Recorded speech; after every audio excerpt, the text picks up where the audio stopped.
आता पाहूया टॉप 9 मोठ्या बातम्या। पुणे शहरासाठी महापालिकेचं सांस्कृतिक धोरण तज्ज्ञ सल्लागारपदी राहुल सोलापूरकरची नियुक्ती। आता आपल्याला कळलंच असेल की सोलापूरकर जो बोलतो तो कोणाच्या इशाऱ्यावर बोलतो आणि त्याला राजश्रय कुणाचा। जितेंद्र आव्हाड यांचं ट्विट।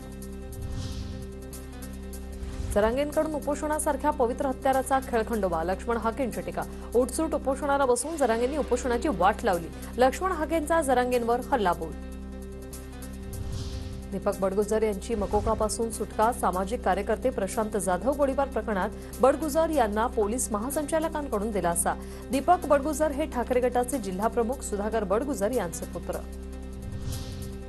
विधान भवनात अर्थसंकल्पीय अधिवेशनाच्या तयारीची लगबग। 3 मार्चपासून अर्थसंकल्पीय अधिवेशन, नव्या मंत्र्यांचं दालन, सुशोभीकरण, रंगरंगोटीचं काम आता अंतिम टप्प्यात। विधानसभेवेळी महायुतीच्या नेत्यांनी माझ्या विरोधात रसद पुरवली, आमदार राजेश क्षीरसागर यांचा हसन मुश्रीफांवर अप्रत्यक्ष आरोप। कोल्हापुरात महायुतीच्या काही नेत्यांचे काँग्रेस नेत्यांशी अंतर्गत संबंध असल्याचीही टीका।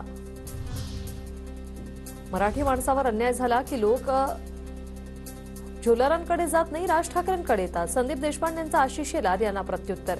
मराठी माणसासाठी केलेली 4 कामं मनसेनं दाखवावी, आशिष शेलार यांनी केली होती टीका।